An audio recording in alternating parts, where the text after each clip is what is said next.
Sir sir पाठीमागे sir समोर okay झालं साहेबांचं सर का मागे थोडंसं पाठीमागे सर का पाठीमागे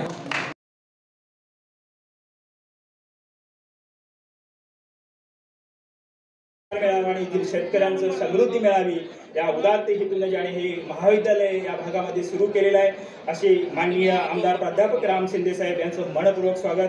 विद्यार्थी मित्र, आपल्याला कल्पना असेल की धुळे येथील जे प्रसिद्ध असं नावलौकिक असणारं महाविद्यालय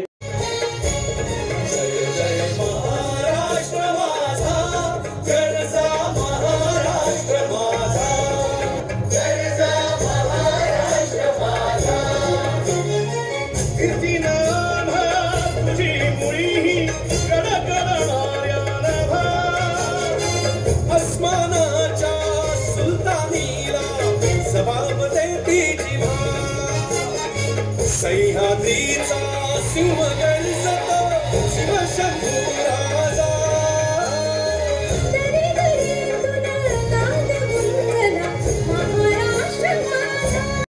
छातीवरी घोरली अभिमानाची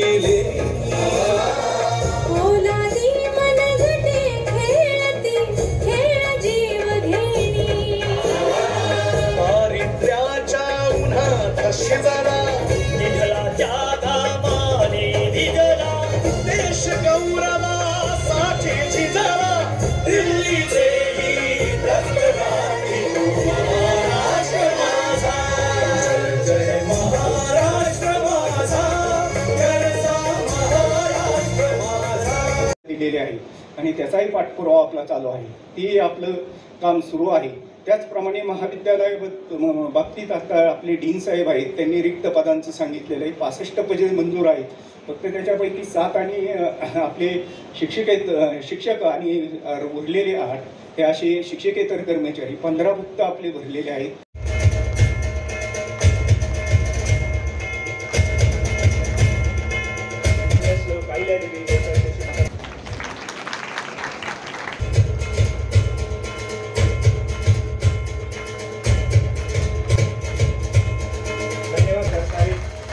डॉक्टर प्रशांत कुमार पाटील साहेब,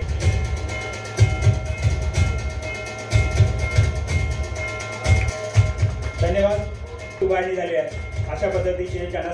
त्याचबरोबर त्यांचे जे सहकारी आहेत अभिजित गायकवाड, विनायक भुतकर यांना देखील नम्र विनंती की आपण व्यासपीठावर यायचे. मान्यवरांचे असते त्यांचं देखील सत्कार. सर्व मान्यवरांचं या ठिकाणी मी मनपूर्वक या ठिकाणी अभिनंदन करतो, आभार मानतो, त्यांचं स्वागत. आज या कार्यक्रमाला आपल्या राज्याचे कृषी मंत्री नामदार श्री धनंजय मुंडे साहेब हे सुद्धा येणार होते, परंतु काही व्यस्ततेमुळे मुंबईला ते आज या कार्यक्रमाला येऊ शकले नाही. त्यांचेही आशीर्वाद आणि आपल्याला त्या कॉलेजसाठी आहे. त्याचप्रमाणे आज व्यासपीठावर उपस्थित असणारे महासंचालक कृषी परिषद माननीय श्री रावसाहेब भागडे साहेब, त्याचप्रमाणे आपल्या महात्मा फुले कृषी विद्यापीठाचे डीन की ज्यांच्या अंतर्गत विद्यापीठातली सर्व कॉलेजेस येतात ते डॉक्टर दिलीप पवार, त्याचप्रमाणे doctor Vitthal Shirke DOR director of research, doctor Gorakh Sasane संचालक विस्तार शिक्षण. ह्याचा जो या कॉलेजला आपल्या हळगाव या ठिकाणी खेचून आणणारे कार्यसम्राट आमदार राम शिंदे साहेबांच्या प्रयत्नानं हे कॉलेज इथं आलेलं आहे. आज जरी हे कॉलेज आपल्याला असं वाटते की एक रिमोट एरियामध्ये आहे, मेन रोडपासून दूर आहे, परंतु प्रत्येक कॉलेज आपण पाहतो की हे सुरुवातीला आपल्याला लांब वाटतं आणि नंतर हळूहळू अंतर कमी होत जातं. आणि सुरुवातीच्या ज्या बॅचेस असतात मुलांना खरोखरच मी धन्यवाद देऊ शकतो की अत्यंत प्रतिकूल परिस्थितीमध्ये ते विद्यापीठाला प्राचार्यांना सहकार्य करत आहेत आणि बऱ्यापैकी त्यांच्या कंप्लेंट्स आहेत, डिमांड्स आहेत, परंतु त्या आपण वेळोवेळी, मला वाटते माझा कुलगुरुपदाचा कार्यकाळ सर 14 महिने आहे, मी जास्तीत जास्त इथं लक्ष केंद्रित करून तर तुमच्या ज्या लॅबोरेटरी असतील, आणखी खेळाचे साहित्य असेल, सगळ्यात महत्त्वाचे म्हणजे लायब्ररी, त्या सर्वांना मी भरघोस निधी देण्याचा प्रयत्न करू. माझ्या सुरुवातीला मी रेव्हेन्यू रिसिप्टमध्ये सुद्धा देऊ, व सरकार नंतर जरी दिला तरी मला चालेल. आणि आपण राम शिंदे साहेबांच्या प्रयत्नानं मला वाटतं की आम्ही अगोदर खर्च करू आणि नंतर तो जर समायोजित जर झाला आम्हाला मिळाला तर उत्तमच राहील. आणि मला आशा आणि विश्वास वाटतो की ते ह्या कॉलेजसाठी ते जरूर तसे प्रयत्न करतील. ह्या कॉलेजचं सगळ्यात महत्त्वाचं वैशिष्ट्य म्हणजे मी बघितलं, आज आपण आपल्या विद्यापीठाच्या आवारामध्ये विद्यापीठाच्या 10 जिल्ह्याच्या कार्यक्षेत्रामध्ये विविध कॉलेजेस आहेत, पण कंपाऊंड पूर्ण कंपाऊंड असणारं सर कॉलेज हे एकमेव आहे. तुम्ही कसं करत एक, कारण तुम्हाला माहिती आहे की कंपाऊंड जर नसेल तर अतिक्रमणाचा प्रश्न होतो, मग एकदा अतिक्रमण झाले की ते काढायचा प्रश्न येतो आणि सगळ्या मग आणि तेच जे अतिक्रमण करणारे हे आपलेच मतदार असतात आणि मग खूप मोठा प्रॉब्लेम्स येतो. त्यामुळं आम्ही एक चांगलं विद्यापीठाने एक चांगली गोष्ट केली की विद्यापीठाला पूर्ण वॉल कंपाऊंड करून घेतलेलं आहे. या प्रसंगी मला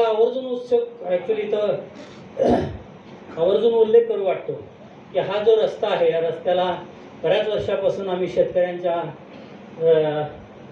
साठी त्यांना रिक्वेस्ट करत होतो की हा रस्ता द्या. राम शिंदे साहेबांच्या प्रयत्नानं सर्व शेतकरी खरोखरच आज आपल्या नामदार साहेबांना त्यांनी संमतीपत्र दिलेलं आहे. तो रस्ता आपण खरेदी करू, विद्यापीठ खरेदी करेल. आणि जसं आमदार साहेबांनी सांगितलं की रस्ता छोटा न करता 2 पदरी करावा, मधून आपण बॅरिकेड्स लावावेत, चांगले लाईट आणि मेन रोडला कमान, अशा पद्धतीचं आपण नियोजन करू. आणि एक भव्य दिव्य रस्त्याने जातानाच आपलं कॉलेज इथं आहे त्याचा आपल्याला सर्वांना त्याचा माहिती होऊन जाईल. आता ह्या विद्यापीठाची ह्या कॉलेजची इंटेक कॅपॅसिटी 60 लोकांची आहे. त्यात मला वाटतं 50% मुलीच आहेत, 30 मुली 30 मुलं. आणि आजकाल आपण बघतो की मुलींचा ओढा कृषी शिक्षणामध्ये सुद्धा प्रचंड आहे. आणि हे शिक्षण ॲग्रिकल्चरचं हे किती महत्त्वाचं आहे हे नामदार आपले राम शिंदे साहेबांना माहिती आहे. तुम्हाला सगळ्यांना माहिती आहे की नाही माहिती आहे, परंतु मी त्यांच्या पूर्वपरवानगीनं मी सांगू इच्छितो की त्यांचे जे जावई आहेत ते आपल्या दापोली कृषी विद्यापीठाचे ग्रॅज्युएट आहेत आणि ते परीक्षा देऊन ते IAS झालेले आहेत. आणि आज नालंदा इथे ते सेवा करत आहेत. म्हणजे आज आपल्या ह्या भागातले सोलापूर भागातले कृषी विद्यापीठाचा एक ग्रॅज्युएट आज नालंदा इथं प्रशासकीय सेवा आपण तो देत आहे.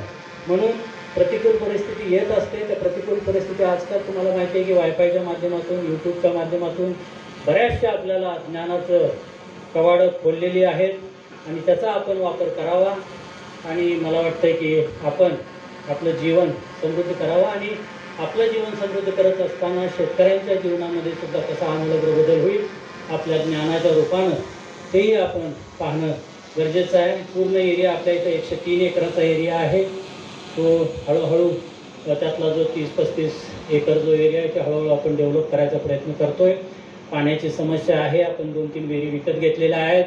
1 कोटी लिटरचं आपण शेततळं केलेलं आहे. अजून 2-3 शेततळे आपण करू आणि उन्हाळ्यात भासणाऱ्या पाण्याची समस्यासुद्धा सुरुवातीला सोडवण्याचा आपण प्रयत्न करू. ह्या भागातली जर मी आता येताना बघितलं पिकं तर एक तूर दिसत होतं, कांदा दिसत होता, मका होता, कापूस होता, लिंबू होता, काही ठिकाणी ऊस होता.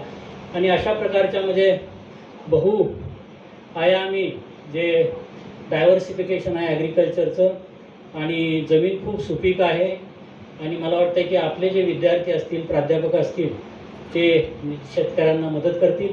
सुरुवातीला आपण या किंवा तुमचे काही एखाद्या झाडावरती डिसीज आला असेल, रोगराई आली असेल तर ती फांदी तोडून जरी आणली किंवा आपलं जर शेत जवळ असेल तर आमचीही लोकं तिथं येतील, प्राध्यापक मंडळी, एक्सपर्ट मंडळी तुम्हाला सर्व माहिती देतील. फक्त हा एज्युकेशन हा विद्यापीठाचा आणि ह्या कॉलेजचा हा उद्देश नाही आहे, तर शेतकऱ्यांना एक चांगल्या पद्धतीचं ज्ञान द्यावं, त्यांच्या समस्या सोडवा, ज्या ज्या समस्या येतील त्या समस्या सोडवणं हे सुद्धा एक विद्यापीठाचं प्रयाग कॉलेजचं कार्य आहे. परंतु हे शासकीय कृषी महाविद्यालय पुण्यश्लोक अहिल्यादेवी होळकरांच्या नावाने 2016 साली मंजूर झालं. आणि मंजूर होत असताना त्यावेळेस मी राज्याचा कृषी राज्यमंत्री होतो, परंतु ते खातं माझं कोणाला माहीतच नाही. आणि ज्यावेळेस मी या कृषी राज्यमंत्री होतो आणि धोरण असं होतं की महाराष्ट्र सरकारचं प्रत्येक जिल्ह्याला एक शासकीय महाविद्यालय असावं आणि निश्चितच मी शासकीय महाविद्यालयाची मागणी केल्याबरोबर या महाविद्यालयाचा इतिहास निर्माण झाला, त्याच्यामध्ये वाद आणि कटुता आली आणि निश्चितच 3 विद्यापीठाच्या कुलगुरूंची एक समिती गठीत करण्यात आली आणि त्या कुलगुरूंच्या समितीने तो निर्णय राज्य सरकारकडे दिला. राज्य सरकारकडे दिला असताना त्याच्यावरती तो रिपोर्ट राज्य सरकारकडे आला आणि मग मंत्रिमंडळापुढे प्रस्ताव आला आणि मग तिन्ही कुलगुरूंनी सांगितलं की इथं पाण्याची कमतरता आहे, उजाड माळरानावरती आहे, इथं आवश्यकता आहे की नाही सांगता आहे आणि साहजिकच तो रिपोर्ट आपल्या विरोधी होता.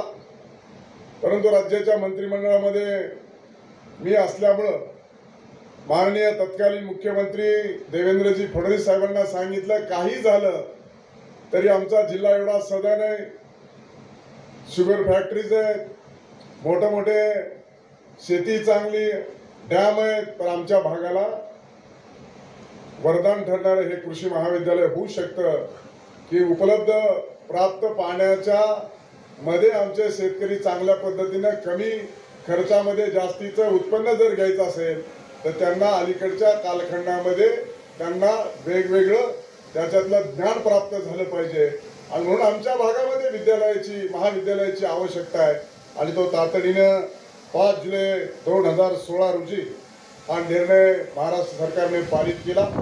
निश्चितच विद्यापीठाची जी काही कार्यक्षेत्र आहे ते 10 जिल्ह्याचं आहे. विद्यापीठ आपल्या जिल्ह्यात होतं पण विद्यापीठाच्या अंतर्गत येणारं कॉलेज मात्र आपल्या जिल्ह्यात नव्हतं आणि ते कॉलेज आपण हळगावला निर्माण करण्याचा प्रयत्न केला. आज त्याचं उद्घाटन होत आहे आणि त्यासाठी 60 कोटी आणि 75 लाख रुपयाचा निधी देखील आपण उपलब्ध करून दिला. हळगावच्या ग्रामपंचायतीने त्यांच्याकडे उपलब्ध असलेली जागा देखील आपल्याला 100 एकर उपलब्ध करून दिली. तत्कालीन सर्व त्या पदाधिकाऱ्यांचं आणि गावकऱ्यांचं देखील मी या निमित्तानं अभिनंदन करेन, आभार मानेन. शेवटी त्यांनी जागा उपलब्ध करून दिली, त्याच्यावरती हे कॉलेज होऊ शकलं. परंतु तातडीने आपण कॉलेज सुरू केलं आणि ते विद्यापीठामध्ये कॉलेज भरायचं आणि तदनंतर मध्येच खंड देखील पडला आणि पुन्हा एकदा नव्याने आपण हळगावमध्ये ती बॅच सुरू केली. मला वाटतं की 2 बॅचेस बाहेर पडलेल्या आहेत आणि या 2 बॅचेस बाहेर पडलेल्या आहेत. त्याच्यातले विद्यार्थी देखील आपल्या आपल्या पुढील शिक्षणासाठी जात आहेत, काही शासकीय सेवेत आहेत, काही प्रगतशील शेतकरी म्हणून देखील काम करत आहेत.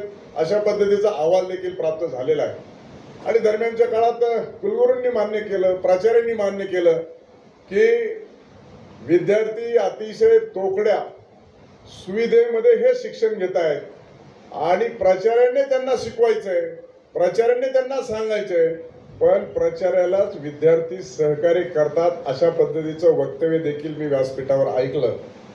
पण मी सुद्धा हाडाचा तसा शिक्षक आहे.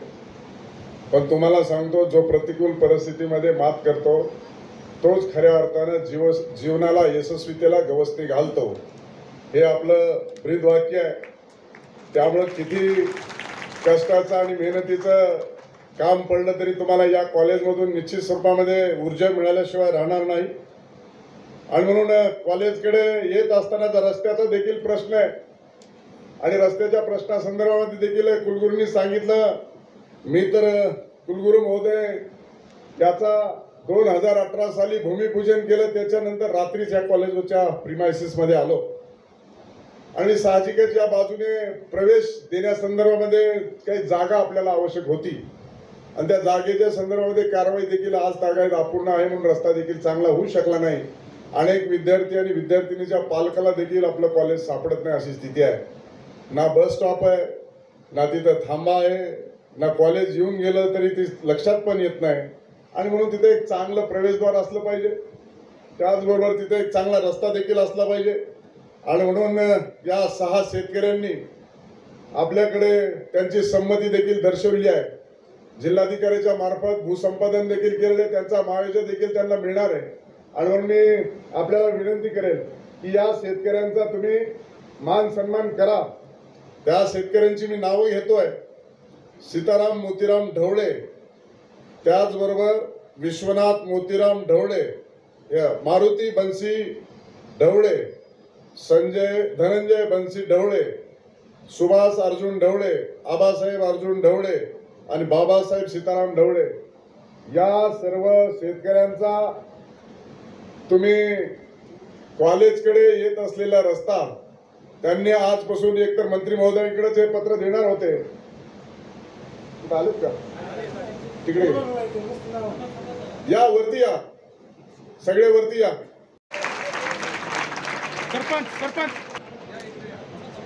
आले का? मोरे आले का? आबासाहेब ढवळे यांनी पुढाकार घेतला, जागा आपल्याला उपलब्ध करून दिलेली आहे.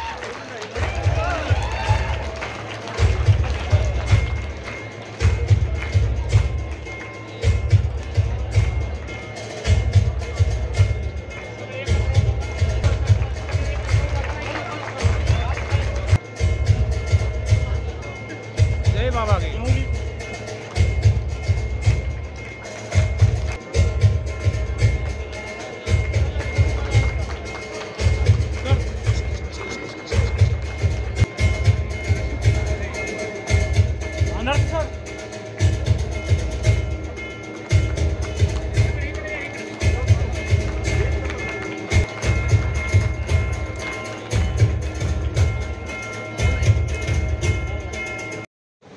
पण आपल्या कॉलेजला जेवढा आवश्यक तेवढा निधी आपण एका झटक्यात मंजूर केला. विद्यापीठ देखील सांगायचं की आमच्याकडे निधी एवढा खर्च होणार नाही, तरी आपण त्यांना निधी पाठवायचो. त्याच्यामुळे एका टेन्युअर मध्येच कॉलेजचा मंजुरी पण झाली, कॉलेज पण पूर्ण झालं आणि विद्यार्थी पण यायला लागले आणि विद्यार्थी पासआउट पण झाले. असं हे पुण्यश्लोक अहिल्यादेवी होळकर शासकीय कृषी महाविद्यालय राज्यामध्ये. मी तत्कालीन एका मुख्यमंत्र्यांचं उदाहरण दिलं आपल्याला, त्यांचं देखील आज तागायत कॉलेज पूर्ण झालेलं नाही. याच्यासाठी माझी तर महत्वाकांक्षा होतीच, पण योगायोग असा आहे की आदरणीय आज आपले कृषी मंत्री या कार्यक्रमाला येणार होते, परंतु एक दुर्दैवी घटना घडली, त्यामुळे त्यांना तिकडे जावं लागलं. ते यामध्ये येऊ शकले नाही, परंतु त्यांचे OSD पंडित खेडकर हे आपल्या व्यासपीठावर उपस्थित आहेत. मी तर पुढचा चेहरा होतो, पण हे कॉलेज माझे PA होते त्यावेळेस ते. त्यामुळे हे कॉलेज करायचं सगळं जे काही काम आहे, कुलगुरू साहेब, हे सगळे आमचे पंडित खेडकर आहेत. माझे PA होते, त्याच्यानंतर ते मुंडे साहेबांचे PA झाले आणि आज ते दोघांचे माझी आणि त्यांचे आजी PA म्हणून हजर राहिले आणि आज ते पुढे. हे सगळं माझं जरी श्रेय तुम्ही मला दिलं असलं तरी त्याच्या पाठीमागचं श्रेय सगळं हे माझे तत्कालीन PA पंडित खेडकरांचं. एवढा पाठपुरावा आणि अशा पद्धतीची फाईल त्यांनी फिरवली आणि मग सगळ्या अडचणीवर मात करत आपल्या महाविद्यालयाची निर्मिती झाली. मला दरम्यानच्या काळात एक विद्यार्थ्यांनी आंदोलन केलं, त्याचा पुनरुच्चार कोणीच नाही केला. माझं किती लक्ष आपल्या आंदोलनावर तुम्हाला लक्षात आलं असेल. प्राचार्याला वाटलं आणि कुलगुरूंना वाटलं कसं सांगावं कसं बोलावं, आणि तुम्हाला विद्यार्थ्यांना वाटलं की चांगलं कार्यक्रम आहे तर आपली मागणी कशी सांगावी. पण तुमच्या सगळ्या अडचणीकडे माझं बारकाईने लक्ष आहे. मी त्याच वेळेस आमचा सत्तार आहे त्याच्याकडून माहिती मागवली तुमची, लगेच निवेदन पण टाईप केलं आणि माननीय कृषी मंत्र्यांना देखील दिलेलं आहे. आणि त्याच्यानुसार मला वाटतं की प्राचार्यांनी सुद्धा कुलगुरूंनी आउट ऑफ वे जाऊन भाषण केलं की त्यांनी सांगितलं की बाबा असं कॉलेज आहे की त्याला आमच्या विद्यापीठाच्या मार्फत खर्चाला आम्ही मान्यता देऊ, खर्च करू. तुम्ही तुमचं प्रेशर आणि तुम्ही तुमचं कौशल्य शासनाच्या दरबारी वापरून आमच्या खर्चाला समायोजित करून नंतर द्या, पण विद्यार्थ्याच्या सुखसुविधेचा आणि मूलभूत गरजावरती अडचण येऊ देणार नाही अशा पद्धतीचं कुलगुरूंनी सांगितलं. मी त्यांचा विशेष असा आभार मानतो. 100 एकर जागा मध्ये 35 एकर जवळपास जागा आपण संपादित आणि त्याच्यावरती आपले सगळे स्ट्रक्चर्स उभा आहेत. 1 कोटी लिटरचं शेततळ देखील आहे. सातत्यानं वीज पुरवठा खंडित होतो. नजीकच्या कालखंडामध्ये एक्सप्रेसने आपलं विद्यापीठ जोडण्याच्या संदर्भामध्ये मी प्रशासनाला सूचना देईल. कारवाई करण्याच्या संदर्भामध्ये मी त्याच्यामध्ये लक्ष घालीन असं आपणा सर्वांना, विद्यापीठाचे सर्व शिक्षक आणि विद्यार्थ्यांना देखील या निमित्ताने सांगतो. पाणी पुरवठ्यासाठी देखील 15 कोटी रुपयाचं आपण रत्नापूरच्या तळ्यावर पाणी आणण्याचं ठरवलं आहे. त्याला सुद्धा मान्यता मिळाली ना डोके.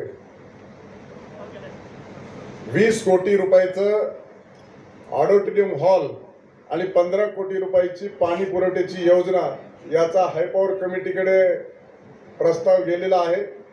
आणि आता ज्या राज्याच्या हायपॉवर चीफ सेक्रेटरी आहेत सुजाता सौनी, त्या देखील माझ्या एका विभागाच्या सेक्रेटरी होत्या. त्यामुळे मी 4 दिवसापूर्वी त्यांना भेटून आलोय. त्या म्हणले की या येणाऱ्या हायपॉवर कमिटीमध्ये त्याचा निर्णय करते आणि त्याला मान्यता देते असं देखील त्यांनी मला सांगितलंय. त्यामुळे ते देखील अडचण आपली सुटणार आहे. आणि म्हणून महाविद्यालयांच्या पद रिक्त आहेत आणि साहित्य, ग्रंथालय आणि खेळाच्या संदर्भात देखील 5 कोटी रुपयाची अनुदानाची आवश्यकता आहे. याचे देखील शासन स्तरावरती आता उद्या परवा या 2-5 दिवसामध्ये आचारसंहिता लागण्याची शक्यता आहे. आणि येणाऱ्या सप्लिमेंटरी बजेटमध्ये डिसेंबरमध्ये किंवा मार्चच्या मेन बजेटमध्ये यासाठी भरीव तरतूद करण्याचं मी तुम्हाला आश्वासन देतो. आणि त्या निमित्तानं राज्य सरकार भरीव तरतूद केलेलं आणि आपल्या मूलभूत सुविधा या प्रीमायसिसमध्ये पूर्ण करण्याच्या दृष्टिकोनातून आपण त्यासाठी प्रयत्न करूया एवढं या निमित्ताने सांगतो. आज खरं तर या महाविद्यालयाचं उद्घाटन करायला उशीर झाला, परंतु आज ते उद्घाटन अधिकृतरित्या झालं असं मी आता जाहीर करतो. माननीय कृषी मंत्री धनंजय मुंडे साहेबांच्या वतीनं आणि कुलगुरू देखील आहेत, त्यांनी केलं, मी केलं आणि आज खऱ्या अर्थानं पाठी लागली, कोनशिला लागली आणि अधिकृत झालं देखील. अशा पद्धतीनं आपल्या भागामध्ये खऱ्या अर्थानं कृषी महाविद्यालय निर्माण करण्याचा मला ही संधी मिळाली. संधीचं सोनं करत असताना मिळालेल्या संधीचं मी एका भागाचा कृषी राज्यमंत्री असताना आपल्या भागात कॉलेज यावं म्हणून प्रयत्न केला आणि तो आज पूर्णत्वाकडे जातोय. कुसडगावमध्ये देखील माझ्याच कालखंडामध्ये एक ट्रेनिंग सेंटर तिथं आलं पाहिजे अशा पद्धतीचा देखील आपण गृह राज्यमंत्री असल्यामुळे तो प्रयत्न केला, ते देखील झालं. मी मार्केटिंग मिनिस्टर असताना वकार महामंडळाच्या माध्यमातून गोडाऊन्स आपल्या काळात आली पाहिजेत, कारण वकार महामंडळाकडे मोठा निधी आहे, परंतु साठवणीसाठी जो काही गोडाऊन आवश्यक आहे तो देखील आपण आणण्याचा प्रयत्न केला. आणि म्हणून असे अनेक प्रोजेक्ट आपल्या भागामध्ये आले पाहिजेत आणि लोकांना त्याच्यातून फायदा झाला पाहिजे. निश्चितच प्राचार्य सांगत होते की शेतकऱ्यांना याचा काय उपयोग आहे. शेवटी हे शिक्षणासाठी कॉलेज आहे, परंतु हे कृषीचं कॉलेज आहे. आपल्याला ज्या ज्या अडचणी असतील त्या त्या अडचणी आणि प्रात्यक्षिक आपले या महाविद्यालयाच्या प्रिमायसिसमध्ये आपल्याला भविष्य काळामध्ये त्याच्यातून प्राप्त होतील. आणि म्हणून अशा एका चांगल्या कार्यक्रमाच्या प्रसंगी आपण सर्वजण उपस्थित आहे आणि म्हणून निश्चित स्वरूपामध्ये या कॉलेजच्या भविष्यातल्या अडचणी सोडवण्याच्या दृष्टिकोनातून मी सचोटीने प्रयत्न करेल असं या निमित्तानं आपल्याला आश्वासित करतो.